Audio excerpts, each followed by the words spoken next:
G'day, I'm Bruce, and today I'm going to get this dozer going and see if I can get 3 tractors out of a bog. If you look back at my earlier videos, you'll see where I did a will at start on this dozer. It had been sitting out in the bush. If you went back probably about 3 or 4 months ago, is when I got this old dozer going again. I drove it up here. I don't think anybody else has done anything with it, so it's still sitting in the shed, the same place where we shut her down. I'm just going to check the oil in case it's leaked out from sitting. Quite an awkward place to get the dipstick out. Not quite as bad as old Wally, but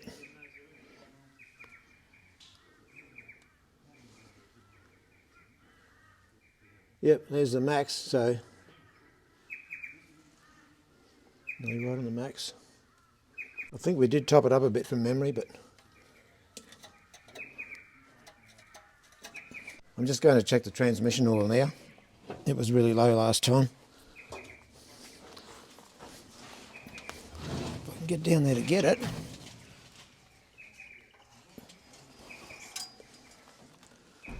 There's our max mark and there's our min mark. Well, it's up to about here, but once it gets running it'll go down, so I suspect it would be one of those setups where you're supposed to check it when it's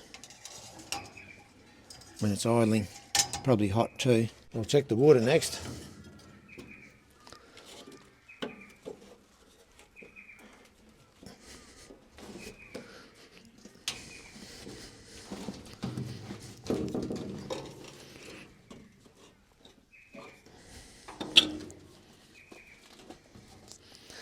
We might add some more water to it. It's got a setup where it's got an elbow, so it goes into where it goes into the top tank. So when they're like that, you don't know if they're nearly full or they're empty. So we'll pour some more water in so we can see water in sight on that elbow. Just going to put some water in this radiator and see how much it's going to take.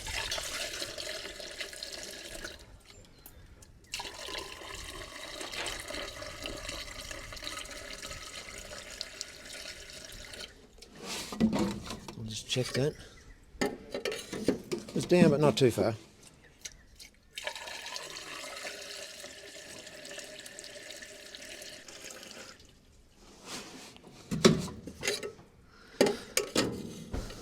I'll try it without the funnel.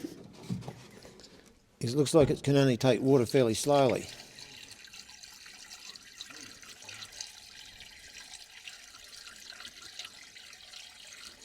With the funnel, I think that's going down to the bottom of the right angle bend, and then it can't go in very quickly.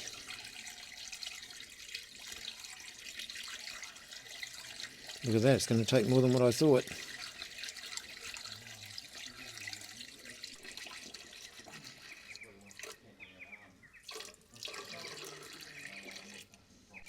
That's it, it's full. I am going to check the hydraulic oil if I can. I thought I might try and do it the easy way. Oh yeah. Only a little bit at a time, but I might get it.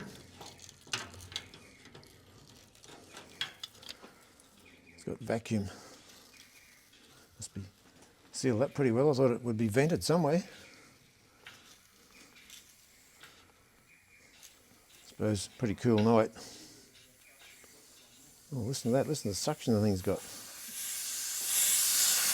Pressure, it's actually pressure. Must be now starting to warm up. Look at that. It's about halfway up the stick. Whether you can see that or not, it's quite clear oil. But here's the max, and it's at about here. So it's about halfway.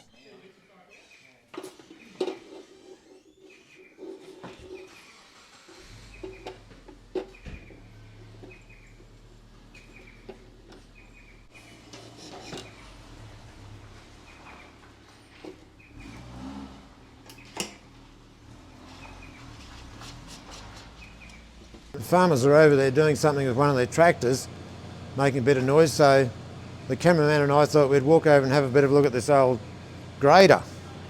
Anyway, I'm having a good look at it. It looks like it's got a 6-cylinder Perkins in it. Could be a 6306, could be a 6354.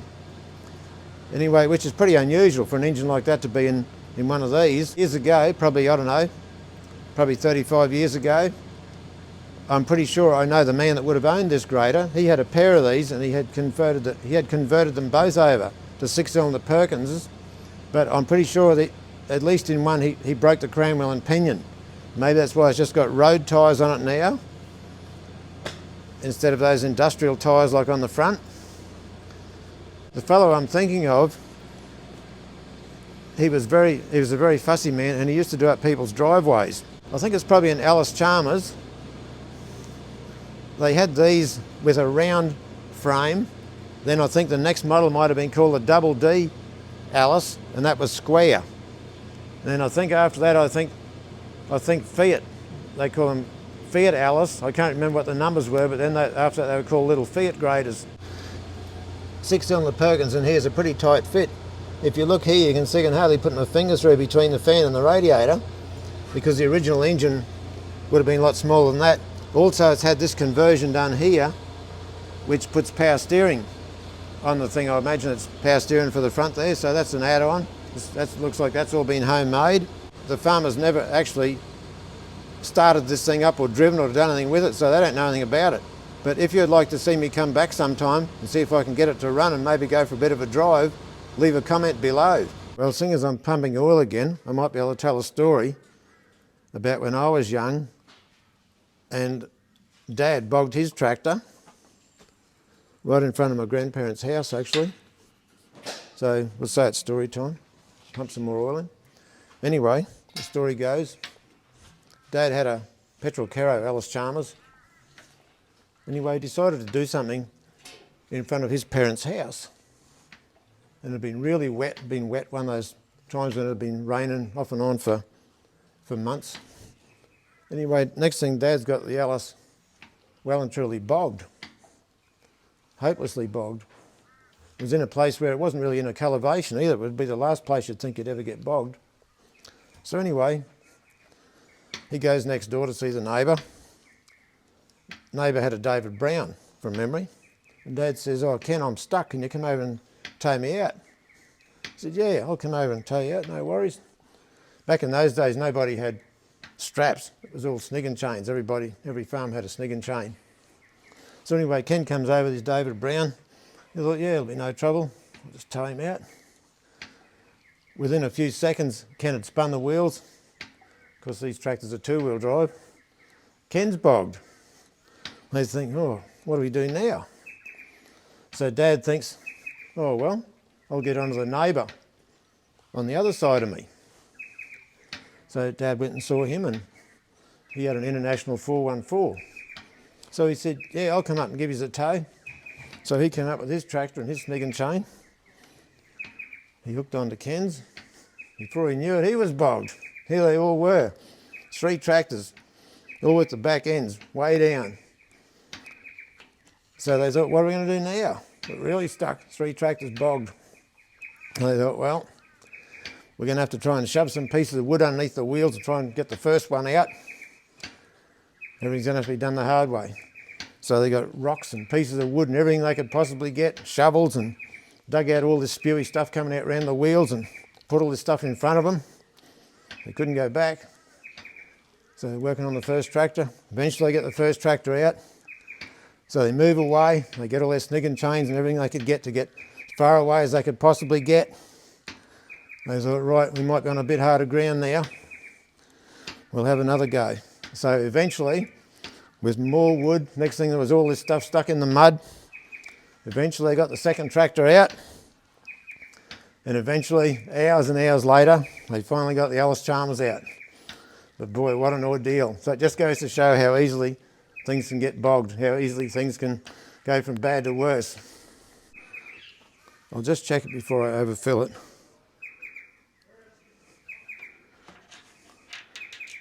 There's a little bird they're singing out. Probably one of the smallest birds that you would see in my area. And we always call that bird a chip-chip. He goes chip-chip, chip-chip. Then a real little tiny bird.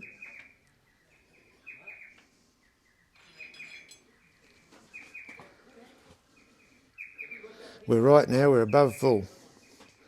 We're up to about here. There's the full mark there, so we've got heaps of oil now. I'm just going to tighten this bung or this dipstick up here a little bit.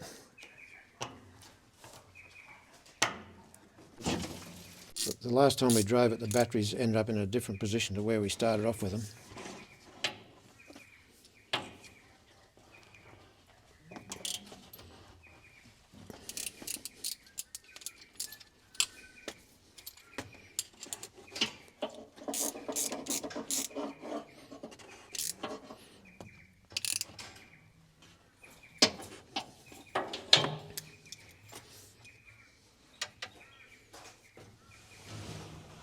Put that across the top there.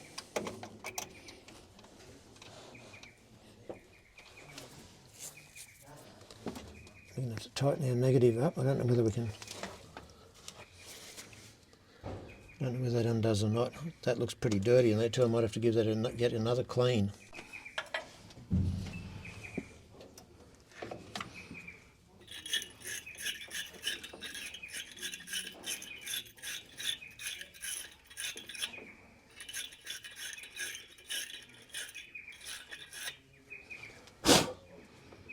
Looks a bit better. I see a bit of brass.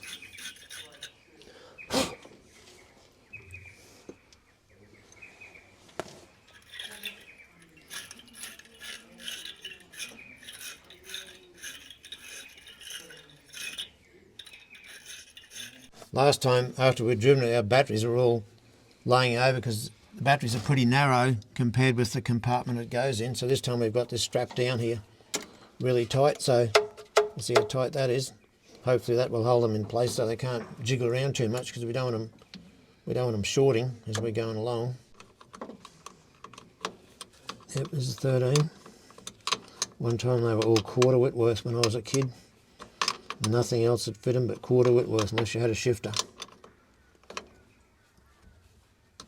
They've got to be pretty tight, 24 volt. Just check these again. They're tight. Yep, right to do our. This is back to front too, look at that. If you look back in here, if the cameraman can look back in there, they've got a red for an earth. Well, they must have been hard up when they did that. I hope that nut's still free.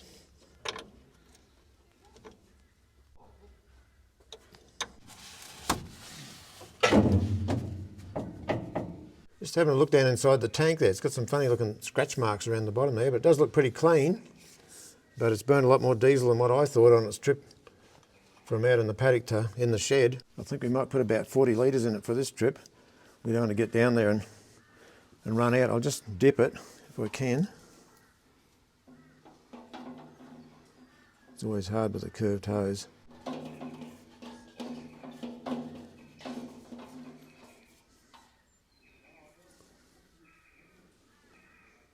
Up to about there. Yeah, we'll definitely add some more diesel. We'll start with some fuel doctor. Put the fuel doctor in first. Let's put that through there. Right, here we are here.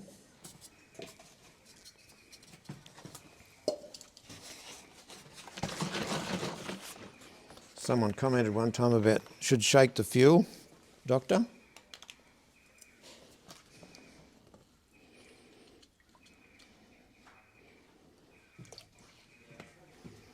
Here we go.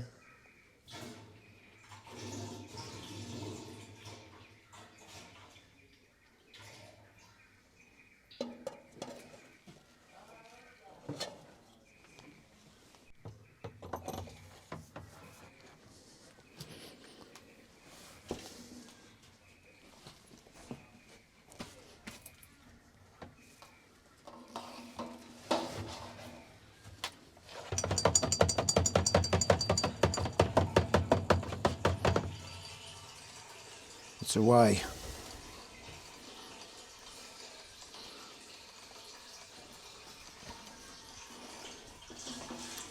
See if we can mix it in a bit.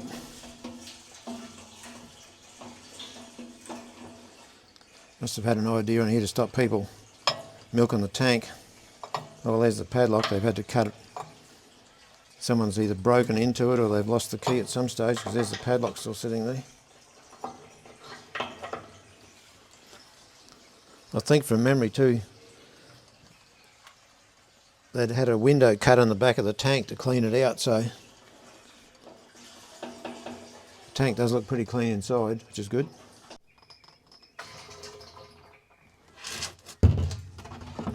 Right, one down, we're going to put another one in. Just going to stick in another 20 litre container.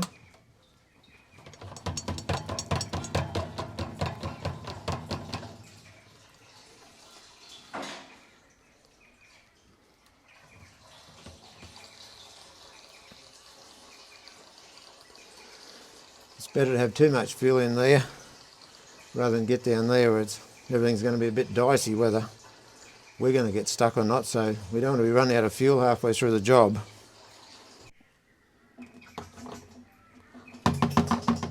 I'll just shake that last bit of diesel down so it doesn't dribble all over me. It's a cheat's way of getting rid of it.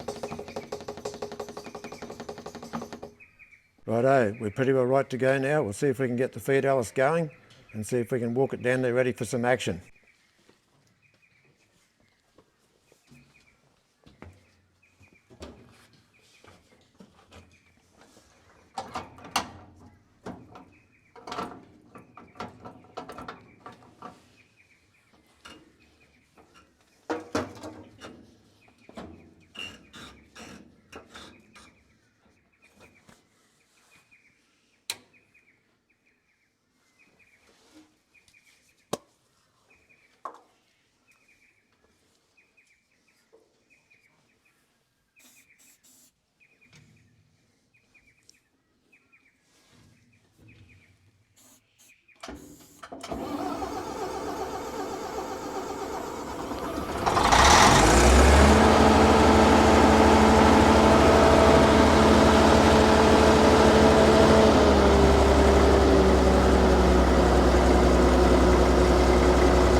Well, she did start up. She threw a bit of black soot out over the cameraman, but she's a runner.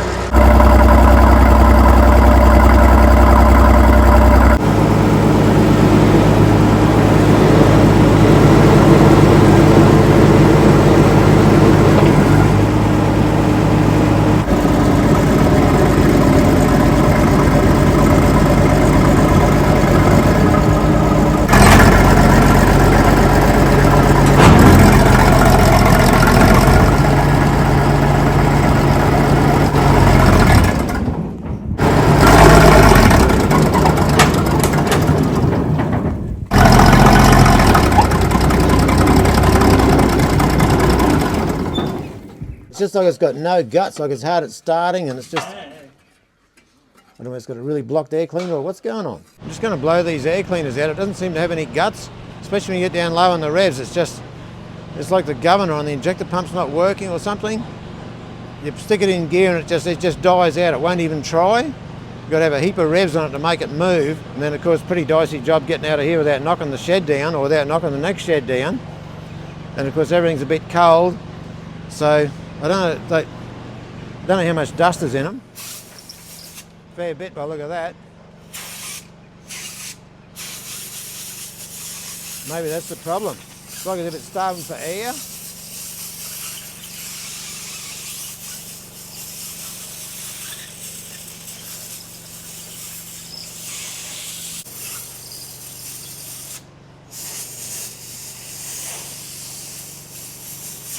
This one should be spotlessly clean. If that one's done its job, there shouldn't be anything on this one. This is the inner. This is like a safety one. If that one collapses, this one's supposed to still catch the dust. Whoa. Whoa. Dust. Whoa. Whoa.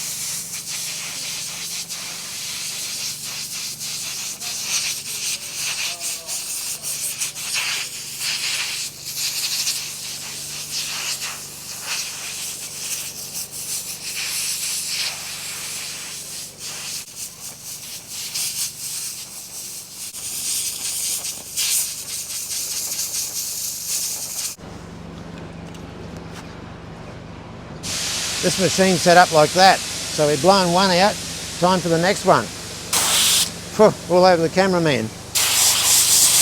Look at that for dust. Oh, raw dirt, look at that. I would say whoever has been servicing this machine never even knew this one was in there, because you had to reach in to grab it.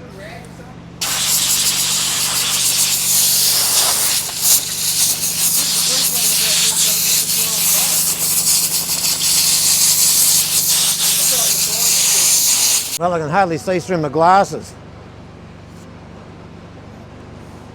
I'll put them back on.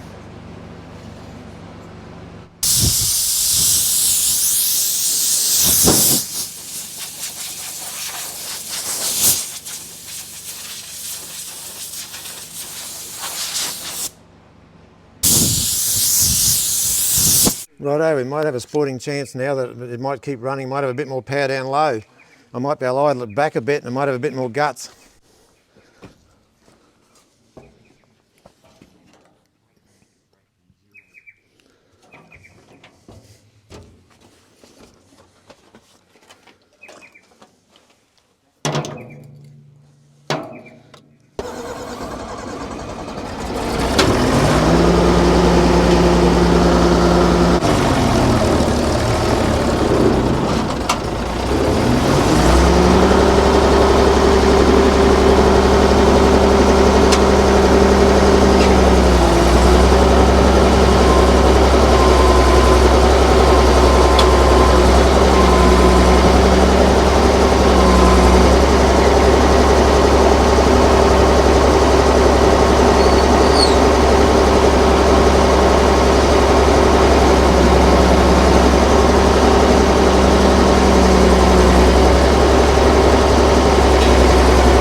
From where the dozer's parked in the shed down to where the tractors are, probably about a 3 kilometre round trip, or 2 miles I guess, if you're talking in miles.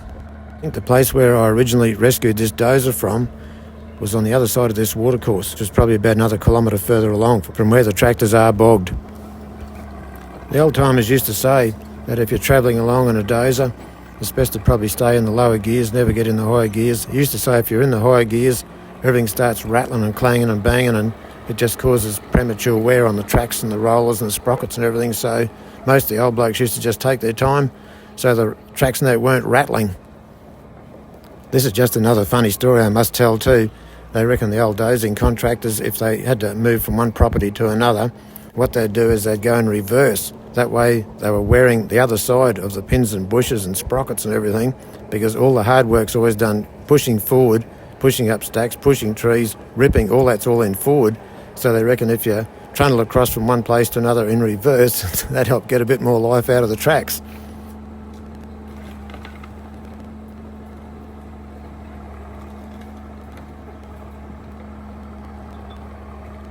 This is the first time I've been across this crossing, and it was really tight. There was hardly any room either side to get across here, so I had to really watch my P's and Q's going across here. The last time when I rescued this old dozer, we crossed the creek in another place, and it was a bit wider there than what it is here. This property seems to have several different soil types here.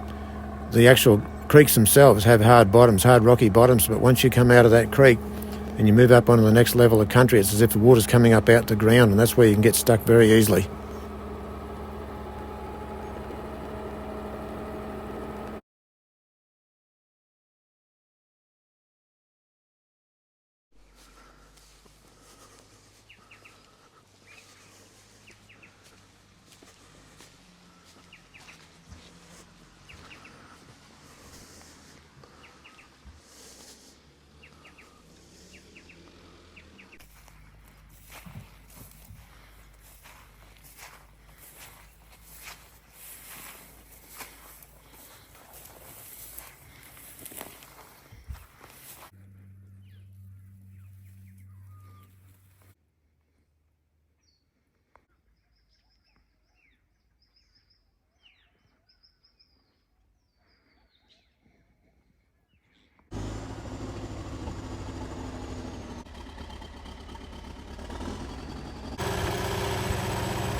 Looks like this tractor's well and truly bogged. There's a couple of other tractors bogged just up a little bit further. We'll probably have to go and get a dozer and see if we can pull this outfit back out. But because it's wet in that direction and wet over in the other direction over that way, this is sort of like in a watercourse. So we're going to have to probably just tow everything backwards that way. I'm trying to find a path where we can drive a dozer across to get over on this side, which would make the job a lot easier. But as you can see, there's a water hole over there. And this is like a watercourse that we're walking in here, even though you can't see it because the grass is that thick. But if we can get a dozer in that direction, over where that tractor's running, and try and drive down through here, if we can make it across that bit of a gully there, we could get up here where it's up on harder ground. And if you look over here, there's another 2 tractors bogged over here.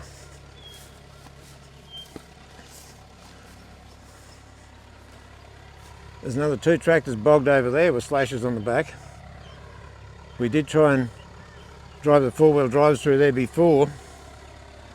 The 4-wheel drive got stuck, had to winch out over that way, so we don't really want to come in from that direction. I think I'll go and get a dozer, try and come down over from that direction. Then we'll have to make another assessment about whether we're going to try and pull that tractor out backwards or whether we're going to try and drive around the other side there and get up in on here and pull this tractor forward.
Well, it was a miracle we got through that place over there, because that's where I thought if we're going to go down, it'll probably be over there.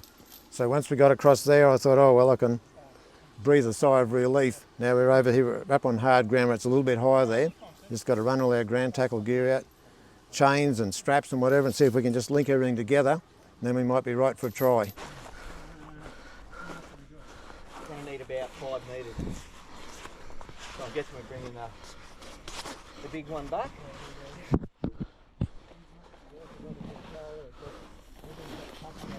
Yeah.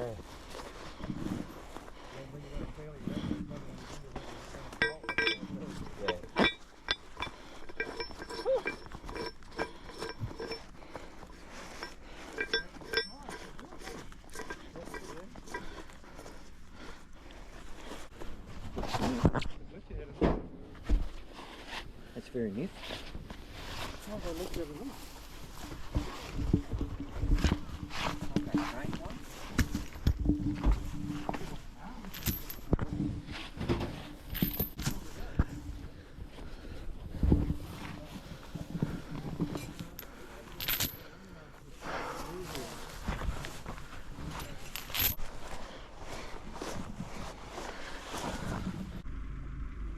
The cameraman's showing the others how he wants the chain hooked up at the lowest point underneath the machine. We're good, mate. Good on you. Yep. Yep. Happy with that? Righto. Yep, happy Let's with disconnect and... I'm taking it easy because of my eye, so I'm so grateful to the cameraman and the other blokes who work like absolute troopers doing all the heavy lifting.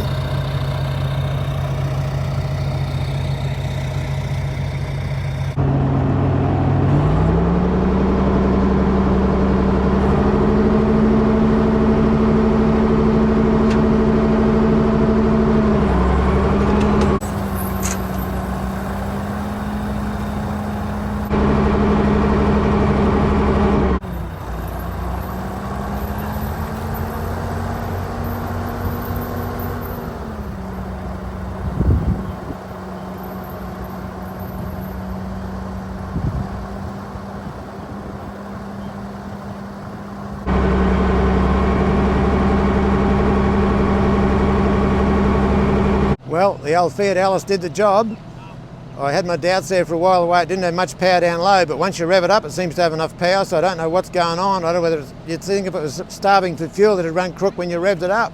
But the more you rev it up, the better it seems to go, so I don't know what's wrong with it, but that's the way it is. It did the job anyway, it did it easily. Once you break through that grass, that's it. Once you go down about 6 inches and you break through the top, that's it. It's just like it's got no guts at all, no bottom to it. And you can see it's got water laying there too, and this is a bit of a water course running back through there. That's why I was worried about driving through over there. But I guess tracks have got their place. You know, tracks can win over top of tyres a lot of times. The other two tractors that are bogged, they're the other way, but I'm going to have to turn the old Fiat Alice around on top here and hope it doesn't go down, but it is a bit higher country up here, so it might be right, and I'll get it facing the right way to try and pull the next pair out.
I had to stay to the hard right of the frame in this one, as I was worried I would go down if I went to the far left.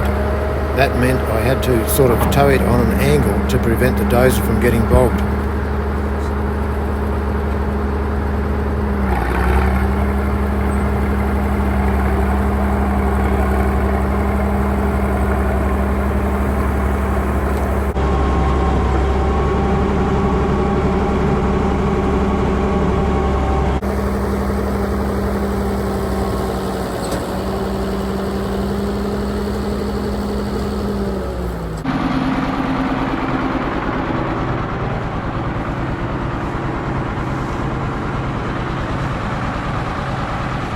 How's that for a hole?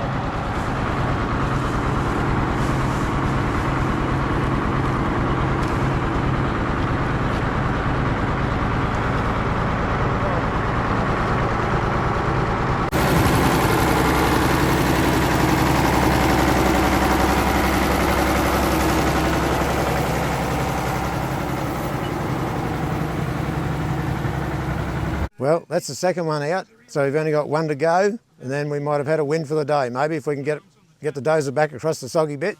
This one's not stuck as bad, but we've got to get across those other ruts where the other one's been bogged, which is probably going to make it a bit more difficult. And of course this one's got a slasher on the back too, whereas the last one didn't have a slasher on the back.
Well, the last one's out. All we've got to do now is try and get across that last gully. Hope we don't go down on that gully. We'll get the dozer across first. There's six items, all got to go across the same place. So I figure if I get the dozer across there first, and anyone else gets stuck down in that gully, I'll be on the right side to pull them forward. If we get them all across without getting bogged, it will be a very good day. How's that for a hole? Well, the last one's out. All we've got to do now is try and get across that last gully. Hope we don't go down on that gully. We'll get the dozer across first, and then anyone else gets stuck down in that gully, I'll be on the right side to pull them forward.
Well, the old Fiat's back in the shed now. It did its duty, pulling the whole 3 tractors out of their bog holes, and now the farmers will be able to get back to work with them and go around and do a heap of slashing. Many of you know that I've had eye surgery recently, and I've been back to the optometrist, and he said, well, just keep taking it easy for a while, and I'm next booked in January next year. So that's an update on my eye surgery, and I'm supposed to take it a bit steady from now on, but somewhere along the line I want to get back out here and see if I can start that D8H, the one I call the man-sized dozer. That'll be about it for this video, so until next time, thanks very much for watching.